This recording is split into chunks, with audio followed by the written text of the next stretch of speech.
അവകാശബോധമുള്ള ഒരു ജനതയ്ക്ക് മാത്രമേ ഉത്തരവാദിത്ത ബോധമുള്ള സ്കൂളുകളെ ഉണ്ടാക്കിയെടുക്കാൻ പറ്റൂ. ഇപ്പോൾ ടോയ്ലറ്റിൽ പോകണം എന്ന് പോലും തീരുമാനിക്കുന്നത് ആ ഇൻസ്റ്റിറ്റ്യൂഷനാണ്. ഇതിനേക്കാൾ ഡേഞ്ചറാണ് സ്കൂളുകളിൽ നടക്കുന്ന ശാസ്ത്ര പഠനം.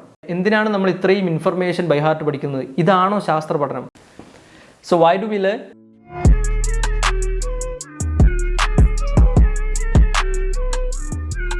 വിദ്യാഭ്യാസം എന്നത് ജീവിതത്തിലുടനീളം നടക്കുന്ന ഒരു കാര്യമാണ്. വീട്ടിലും സ്കൂളുകളിലും കുട്ടികളുടെ കളിക്കുമ്പോഴും സമൂഹത്തിൽ ഇടപെടുമ്പോഴും നടക്കുന്ന ഒരു പ്രതിഭാസമാണ് വിദ്യാഭ്യാസം. അതിൻ്റെ ഒരു വഴി മാത്രമാണ് സ്കൂൾ എന്നത്. സ്കൂളുകൾ ഒരിക്കലും ഒരു വ്യക്തിയുടെ ഓവറോൾ ഗ്രോത്തിന് വേണ്ടി ഉണ്ടാക്കിയിരിക്കുന്നതല്ല.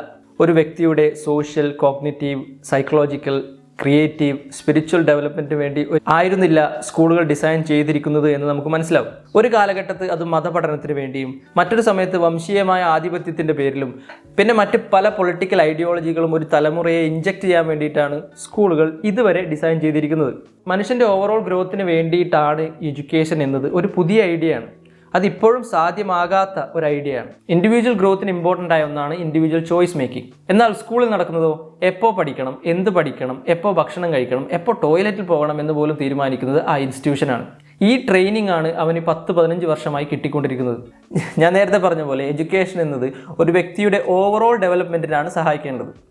അത് social, cognitive, psychological, creative, spiritual എന്നീ എല്ലാ മേഖലകളിലും എഡ്യൂക്കേഷൻ എന്നത് ഇമ്പോർട്ടൻ്റ് ആണ്. ഒരു ഇൻഡിവിജ്വലിൻ്റെ ക്രിയേറ്റിവിറ്റി അല്ലെങ്കിൽ സർഗാത്മകത വളർത്താൻ അവൻ്റെ individual choice, freedom of choice വളരെ ഇമ്പോർട്ടൻ്റ് ആണ്. നമ്മൾ ക്രിയേറ്റ് ചെയ്യുന്ന പല കാര്യങ്ങളും ഒരു ബോക്സിൽ, ഒരു ചട്ടക്കൂടിൽ ഒതുങ്ങുന്നതായിരിക്കില്ല.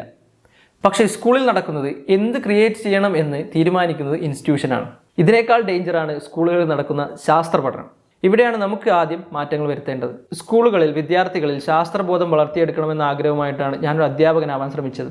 പക്ഷേ സ്കൂളുകളിൽ നടത്തുന്ന ശാസ്ത്ര പഠനം എന്നെ വളരെയധികം നിരുത്സാഹപ്പെടുത്തി. ഞാൻ സ്കൂളിൽ പഠിക്കുമ്പോഴും ഇപ്പോൾ പഠിപ്പിക്കുമ്പോഴും എനിക്ക് മനസ്സിലാവാത്ത കാര്യം, എന്തിനാണ് നമ്മൾ ഇത്രയും ഇൻഫർമേഷൻ ബൈ ഹാർട്ട് പഠിക്കുന്നത്? ഇതാണോ ശാസ്ത്ര പഠനം? ഇതാണോ ശരിക്കും സയൻസ്? ഇതാണോ ശരിക്കും മാത്തമാറ്റിക്സ് എന്ന ചോദ്യം എന്നെ എപ്പോഴും അലട്ടിയിരുന്നു. ഒരുപാട് പുസ്തകങ്ങൾ വായിച്ചപ്പോഴും ഒരുപാട് പ്രൊഫസർമാരുമായി സംസാരിച്ചപ്പോഴും ആണ് എനിക്ക് ഇതല്ല യഥാർത്ഥത്തിൽ ശാസ്ത്ര പഠനം എന്ന് മനസ്സിലായത്. എനിക്കറിയാം ഇത് കാണുന്നത് ഒരു വിദ്യാർത്ഥികളായിരിക്കില്ല, ഒരു ജനറൽ ഓഡിയൻസ് ആയിരിക്കും എന്ന് എനിക്കറിയാം. പക്ഷേ അവകാശബോധമുള്ള ഒരു ജനതയ്ക്ക് മാത്രമേ ഉത്തരവാദിത്ത ബോധമുള്ള സ്കൂളുകളെ ഉണ്ടാക്കിയെടുക്കാൻ പറ്റൂ. പഠിക്കുക അല്ലെങ്കിൽ ലേണിംഗ് എക്സ്പീരിയൻസ് എന്നത് ഒരു അവകാശമാണ്. അത് നമുക്ക് എല്ലാവർക്കും അറിയാം. ChatGPTയിലും ഗൂഗിളിലും ഫ്രീ ആയി കിട്ടുന്ന ഇൻഫർമേഷനുകളാണ് നിങ്ങൾക്ക് സ്കൂളുകളിൽ കിട്ടുന്നതെങ്കിൽ അവിടെ നടക്കുന്നത് ശരിക്കും അവകാശ ലംഘനമാണ്. യഥാർത്ഥ ലേണിംഗ് എക്സ്പീരിയൻസ് എന്നത്, യഥാർത്ഥ ശാസ്ത്ര പഠനം എന്നത്, യഥാർത്ഥത്തിൽ മാത്തമാറ്റിക്സ് പഠിക്കുക എന്നത് ശരിക്കും ഒരു ശാസ്ത്രബോധം ഉണ്ടാക്കിയെടുക്കുക, ഒരു മാത്തമാറ്റിക്കൽ ഇൻഡ്യൂഷൻ ഉണ്ടാക്കിയെടുക്കുക എന്ന ലക്ഷ്യത്തോടു കൂടിയായിരിക്കണം.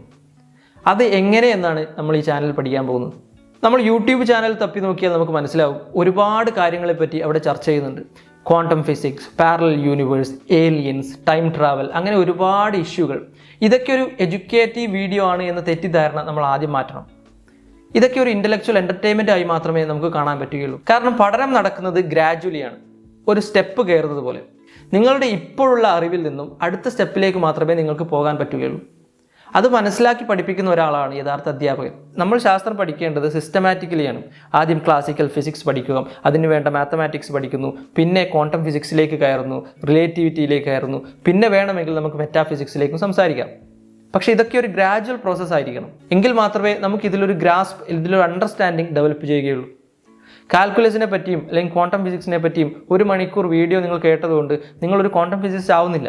പല ചാനലുകളും ഇതിനെപ്പറ്റി സംസാരിക്കുന്നത് ഇത് വളരെ ഡിഫിക്കൽട്ടായ ഒരു സംഭവമാണ് എന്നാണ്. ഇതിനൊരുപാട് മാത്തമാറ്റിക്കൽ സ്കില്ലും ഒരുപാട് ഇൻ്റലക്ച്വൽ സ്കില്ലും ആവശ്യമുണ്ട് എന്ന രീതിയിലാണ്. ഫിലോസഫി അറിയുകയാണെങ്കിൽ നിങ്ങൾക്ക് മനസ്സിലാവും ഇതിൻ്റെയൊക്കെ മീനിങ്, ഇതിൻ്റെയൊക്കെ പ്രാക്ടിക്കൽ ആപ്ലിക്കേഷൻ, ഇതിൻ്റെയൊക്കെ വേൾഡ് വ്യൂ. അപ്പോഴാണ് യഥാർത്ഥത്തിൽ ശാസ്ത്ര പഠനം എന്നത് നമ്മുടെ ജീവിതത്തിൽ അർത്ഥമുള്ളൊരു കാര്യമാണ് എന്ന് നമുക്ക് മനസ്സിലാവുക. അപ്പോഴാണ് ഇത് പഠിക്കാനുള്ള ഇൻട്രസ്റ്റും നമ്മളിൽ വരിക. ഒരു അധ്യാപകനാകാനുള്ള എൻ്റെ ഈ യാത്രയിൽ എന്നെ ഏറ്റവും അലട്ടിയ ചോദ്യമാണ്, വൈ ഡു വി ലേൺ? നമ്മൾ എന്തിനാണ് പഠിക്കുന്നത്? സ്കൂളുകളിൽ ഞാൻ പഠിക്കുമ്പോഴും ഈ integration, calculus, Newton's law, current electricity എങ്ങനെ ഈ കാര്യങ്ങൾ പഠിക്കുമ്പോഴും ഞാൻ എന്നോട് ചോദിച്ചിരുന്നു, എന്തിനാണ് ഇതൊക്കെ പഠിക്കുന്നത്? മിക്കവാറും എല്ലാവരും ഈ ചോദ്യം ഒരിക്കലെങ്കിലും നമ്മളോട് ചോദിച്ചിട്ടുണ്ടാവും, വൈ ഡു വി ലേൺ? അപ്പോൾ വൈ ഡു വി ലേൺ, എന്തിനാണ് നമ്മൾ പഠിക്കുന്നത് എന്ന ചോദ്യത്തിൻ്റെ ഉത്തരം തപ്പി ഞാൻ ഒരുപാട് നടന്നു. ഈവൻ ഒരുപാട് ആത്മീയ കാര്യങ്ങൾ സംസാരിക്കുന്ന പുസ്തകങ്ങളിൽ പോലും ഞാൻ ഇതിൻ്റെ ഉത്തരം തപ്പി. പക്ഷേ അവസാനം എനിക്ക് ഉത്തരം കിട്ടിയപ്പോഴാണ് ഇത് വളരെ സിമ്പിളാണ് എന്ന് എനിക്ക് മനസ്സിലായത്. So why do we learn? We learn for fun. നമ്മളൊരു കാര്യത്തിൽ വളരെ ഇൻട്രസ്റ്റഡായി, ഇൻസ്പയറായി അതിനുള്ള സംഗതികളൊക്കെ സംഘടിപ്പിച്ച് നമ്മൾ പഠിക്കാൻ ശ്രമിക്കുന്നു. ഒരുപാട് മിസ്റ്റേക്കുകൾ വരുത്തുന്നു, ആ മിസ്റ്റേക്കുകൾ തിരുത്താൻ ശ്രമിക്കുന്നു. അങ്ങനെ പെട്ടെന്നൊരു ഫ്ലാഷ് പോലെ നമ്മുടെ മനസ്സിലേക്ക് വരുന്ന ഒരു ക്ലാരിറ്റി ഉണ്ട്. അതാണ് യഥാർത്ഥ ലേണിംഗ് എക്സ്പീരിയൻസ്. ഈ ക്ലാരിറ്റി, ഈ ലേണിംഗ് എക്സ്പീരിയൻസിന് വേണ്ടിയാണ് നമ്മൾ ശരിക്കും പഠിക്കുന്നത്. ഈ എക്സ്പീരിയൻസ് തരാൻ സ്കൂളുകൾക്ക് പറ്റാത്തത് കൊണ്ടാണ് വിദ്യാർത്ഥികൾക്ക് പഠിക്കാൻ താല്പര്യം കുറഞ്ഞു വരുന്നത്. ഈ ലേണിംഗ് എക്സ്പീരിയൻസിൻ്റെ ഇമ്പോർട്ടൻസ് ഒരിക്കലും നിങ്ങൾ ചെറുതാക്കി കാണരുത്. ജീവിതത്തിൽ ഒരു പ്രാവശ്യമെങ്കിലും ഈ ലേണിംഗ് എക്സ്പീരിയൻസ് അനുഭവിച്ചു കഴിഞ്ഞാൽ പിന്നെ അവിടുത്തെ ചോദ്യം എന്ത് പഠിക്കണമെന്ന് മാത്രമാണ്. കാരണം എങ്ങനെ പഠിക്കണം, ഏത് എക്സ്പീരിയൻസിന് വേണ്ടിയാണ് ഞാൻ പഠിക്കുന്നതെന്ന് നിങ്ങൾക്ക് മനസ്സിലായി കഴിഞ്ഞിരിക്കുന്നു. ഈ എക്സ്പീരിയൻസ് പ്രൊവൈഡ് ചെയ്യലും ഇതെങ്ങനെ നേടിയെടുക്കാമെന്നുള്ള അറിവാണ് യഥാർത്ഥ education. We are going to talk about science, but we are also going to talk about the science of learning for a bit first. ഞാൻ പുസ്തകം വായിച്ചിട്ടുണ്ട്, ഒരുപാട് ആൾക്കാരോട് സംസാരിച്ചിട്ടുണ്ട്. പക്ഷേ എനിക്കും ഈ വീഡിയോ കാണുന്ന ഒരാളും തമ്മിൽ അധികം അറിവുണ്ട് എന്ന് ഞാൻ വിശ്വസിക്കുന്നില്ല. ഫുള്ളി ഡെവലപ്ഡ് ആയ ഒരു ബ്രെയിനിൽ ഒരു 15 വയസ്സായ കുട്ടിയും ഒരു 30 വയസ്സായ ഞാനും അല്ലെങ്കിൽ ഒരു 60 വയസ്സായ ഒരു വ്യക്തിയും തമ്മിൽ ഇൻഫർമേഷൻ്റെ കാര്യത്തിൽ വലിയ വ്യത്യാസങ്ങൾ ഉണ്ടാവില്ല. പ്രത്യേകിച്ച് ഈ കാലഘട്ടത്തിൽ ഇൻഫർമേഷൻ എന്നത് റെഡിലി അവൈലബിൾ ആണ്.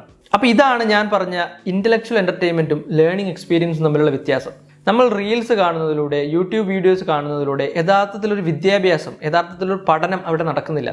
പഠനം നടക്കാനുള്ള പല വഴികൾ, ഒരു വഴിയാണ് ഞാൻ നേരത്തെ പറഞ്ഞത്, by trial and error, by practice, hands on experience. ഇത് കൂടാതെ പല വഴികളുണ്ട്. അതിനെപ്പറ്റിയൊക്കെ പതിയെ നമുക്ക് ഡീറ്റെയിൽ ആയി സംസാരിക്കാം. ഇപ്പോൾ നമുക്ക് മനസ്സിലാക്കേണ്ടത് ഈ ഇൻ്റലക്ച്വൽ എൻ്റർടൈൻമെൻറ്റുകളിൽ പെടാതെ ഒരുപാട് സ്ക്രോളിങ്ങിലൂടെ, ഒരുപാട് ഇൻഫർമേഷൻ കേൾക്കുന്നതിലൂടെ അത് വിദ്യാഭ്യാസമാണെന്ന് തെറ്റിദ്ധരിക്കാതെ യഥാർത്ഥ പഠനത്തിൽ ഫോക്കസ് ചെയ്യാൻ ശ്രമിക്കണം. അതിനുവേണ്ടിയാണ് ഞാനിവിടെ ഫിസിക്സ് പഠിപ്പിക്കുന്നത്. From classical physics to all the way to quantum physics to all the way to metaphysics നമ്മൾ സ്റ്റെപ്പ് ബൈ സ്റ്റെപ്പ് പഠിക്കുന്നതായിരിക്കും. ഇതൊരു ബുദ്ധിമുട്ടുള്ള കാര്യമോ ഇതിന് ഒരുപാട് ഇൻ്റലക്ച്വൽ കപ്പാസിറ്റി വേണമെന്നോ തെറ്റിദ്ധരിക്കാതെ വിത്ത് റൈറ്റ് ആറ്റിറ്റ്യൂഡ് നമുക്കിത് പഠിച്ചു തുടങ്ങാം. മോസ്റ്റ് ഇമ്പോർട്ടൻ്റ്ലി ഇതൊക്കെ എന്തിനാണ് പഠിക്കുന്നതെന്നും ഇതിൻ്റെ പ്രാക്ടിക്കൽ ആപ്ലിക്കേഷൻ എന്താണെന്നും നമ്മൾ മനസ്സിലാക്കും. ദ ഫിലോസഫി ഓഫ് സയൻസ് അത് വളരെ ഇമ്പോർട്ടൻ്റ് ആണ്. കാരണം അവിടെ മാത്രമേ ഈ പഠിക്കുന്ന കാര്യങ്ങൾക്ക് ഒരു മീനിങ് ഉണ്ടാവുകയുള്ളൂ. വളരെ കോൺട്രാസ്റ്റിംഗ് ആയ സ്കൂളുകളിൽ ഞാൻ വർക്ക് ചെയ്തിട്ടുണ്ട്. എക്കണോമിക്കലി വളരെ ബാക്ക്വേർഡായ സ്കൂളുകളിൽ ഞാൻ വർക്ക് ചെയ്തിട്ടുണ്ട്. പാരൻസ് റേഞ്ച് റോവറിലും പോർഷിലും കുട്ടികളെ വന്നിറക്കുന്ന സ്കൂളുകളിലും ഞാൻ വർക്ക് ചെയ്തിട്ടുണ്ട്. ഇതിൽ നിന്നും എനിക്ക് മനസ്സിലായത് ഈ രണ്ട് സ്കൂളുകളിലും അവിടെയുള്ള വിദ്യാഭ്യാസ രീതിയും അവിടെയുള്ള കുട്ടികളിൽ നിന്നുള്ള പ്രതീക്ഷ, എക്സ്പെക്റ്റേഷനും വളരെ ഡിഫറൻ്റ് ആണ്. ഒരു സ്ഥലത്ത് വളരെ അപ് ടു ഡേറ്റ് ആയ പല കാര്യങ്ങൾ, ആർട്ടിഫിഷ്യൽ ഇൻ്റലിജൻസും ബിസിനസ്സും എൻ്റർപ്രന്യൂർഷിപ്പും ഒക്കെ ഡിസ്കസ് ചെയ്യുമ്പോൾ എക്കണോമിക്കലി ബാക്ക്വേർഡ് ആയ സ്കൂളുകളിൽ ഇപ്പോഴും കാലഹരണപ്പെട്ട സിലബസുകളും ബൈഹാർട്ട് പഠിക്കുന്ന പഠന രീതികളുമാണ് നടക്കുന്നത്. ഈവൻ ശാസ്ത്ര പഠനത്തിൽ പോലും അവിടെ വ്യത്യാസമുണ്ട്. വളരെ കുറച്ച് സ്കൂളുകളിൽ മാത്രമേ, അതും എക്കണോമിക്കലി വളരെ വെൽ ഓഫ് ആയ കുട്ടികൾ മാത്രം പഠിക്കുന്ന സ്കൂളുകളിൽ മാത്രമേ ശരിക്കും ഇത്തരത്തിലുള്ള കാര്യങ്ങൾ ചർച്ച ചെയ്യുന്നുള്ളൂ എന്ന് വളരെ സങ്കടകരമാണ്. സാധാരണ സ്കൂളുകളിലും വളരെ എളുപ്പത്തിൽ മാറ്റാൻ പറ്റുന്ന കാര്യങ്ങളാണ് ഇത്. അതിലാദ്യം നമ്മൾ മാറ്റേണ്ടത് സയൻസ് എങ്ങനെ പഠിക്കാമെന്നതാണ്. എന്താണ് സയൻസ് എന്നും എന്തുകൊണ്ടാണ് ഇത് പഠിക്കുന്നതെന്നും എങ്ങനെയാണ് സയൻസും മാത്തമാറ്റിക്സും യഥാർത്ഥത്തിൽ പഠിക്കേണ്ടത് എന്നുമാണ് നമ്മൾ ചർച്ച ചെയ്യേണ്ടത്. അപ്പോൾ സയൻസ് അതിൻ്റെ ശരിയായ രീതിയിൽ പഠിക്കാനും നിങ്ങളുടെ സയൻറ്റിഫിക് കേപ്പബിലിറ്റി വർദ്ധിപ്പിക്കാനും നിങ്ങളുടെ മാത്തമാറ്റിക്കൽ ഇൻറ്റ്യൂഷൻ ഡെവലപ്പ് ചെയ്യാനും വേണ്ടിയുള്ള ശ്രമമാണ് ഇവിടെ നടക്കുന്നത്. അപ്പോൾ അടുത്ത വീഡിയോകളിൽ നമ്മൾ സയൻസും മാത്തമാറ്റിക്സിനെയും പറ്റി കുറച്ചും കൂടി ഡീപ്പായിട്ട് ചർച്ച ചെയ്യും.